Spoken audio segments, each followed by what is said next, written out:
Greens decided to have a press conference today with a domestic violence, well, not advocate, but somebody who's trying to fight domestic violence. And she said one of the most outrageous things I have heard in a very, very long time. Pay attention to how the Greens said nothing when this slur was being said about firefighters. Defending labelling the government arsonists.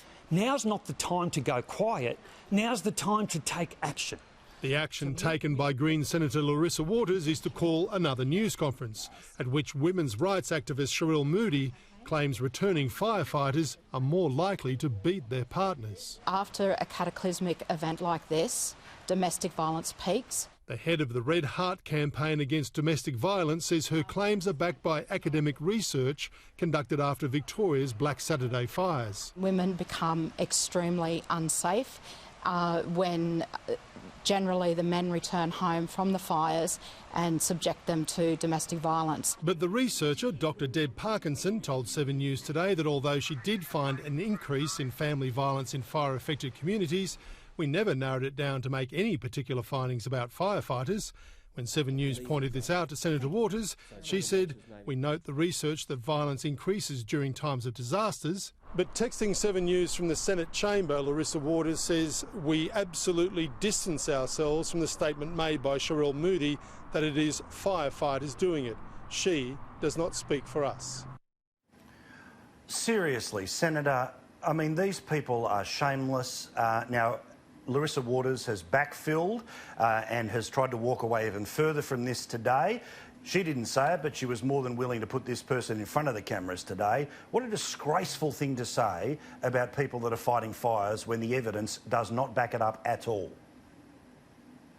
They've really jumped the shark this week between their outlandish claims about the fires themselves to now be putting slurs on the character of the people who are putting their lives on the line to save lives, to save property, to contain these disasters is just so low.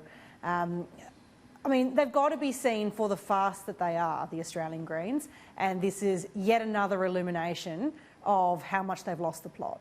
Well, Gary, that's the thing. To me, I mean, when somebody says something at a press conference, you're not in charge of every word that they say, but when they turn around and say something like that, and you know that by virtue of endorsing them and standing next to them, if you don't butt in, you're going to end up having to wear it. Now, the assumption of the Greens today was that we'll let this slide until somebody catches it. And even when it was caught, it was only upon their second attempt to clean it up that they started to put any distance there.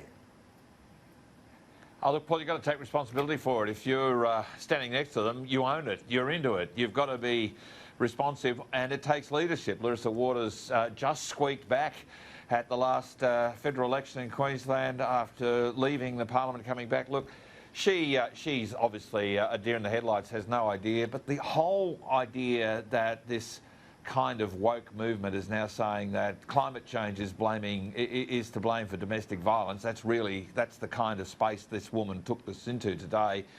Just feeds into what is really quite an awful narrative, Paul. I mean, I'm really quite sad tonight about the stuff you talked about at the beginning of the show, people lighting fires, people damaging firefighting equipment, people getting arrested, people getting charged, people being found getting a penalty, a few $100 on-the-spot fine for a fire that costs thousands and thousands, maybe tens of thousands of dollars to put out. I mean, there is something seriously wrong. Larissa Waters either wants to be part of a community that actually sets standards, or she just wants to be part of, well, she does. She wants to be part of a movement to change what Australia has always been, a decent place. So I'm very sad about this, well, very sad. Yeah, in a second we're going to focus on the fires in and around Noosa. We're going to talk to people that are still affected by what burns. So, again, I don't want to jump too deep into the culture war stuff. A lot of people have covered that area, and I agree with a lot of the things that have been said.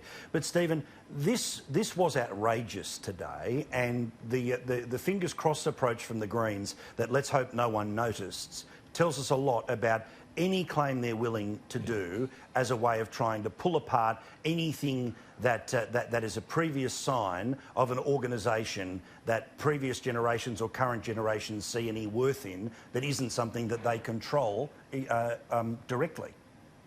Yeah, look, I mean, I think the Greens, I have to agree with Amanda, the Greens really have sunk to new lows this week. Their attacks on both political parties, accusing them of having blood on the hands, etc. Despicable.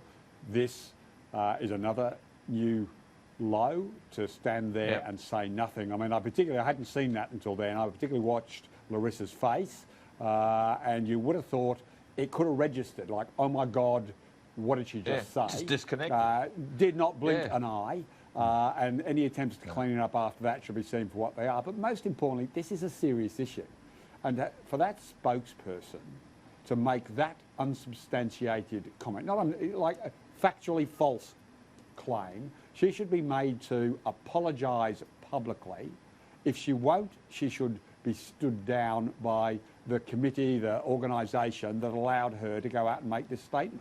I mean, this is a terrible, terrible slur on people who are risking their lives to save other Australians' lives, and to be smeared like that was just despicable. Well, it's this thing where if it was a claim that was being made about, hey, not every person who's involved in a fire service, walks on water or something, then you'd say, well, OK, so there's rhetorical flourish about all of this. But there was an absolute deep nastiness about the claim that was being made and a desperate attempt to connect her issue to the issue that the country's focused on.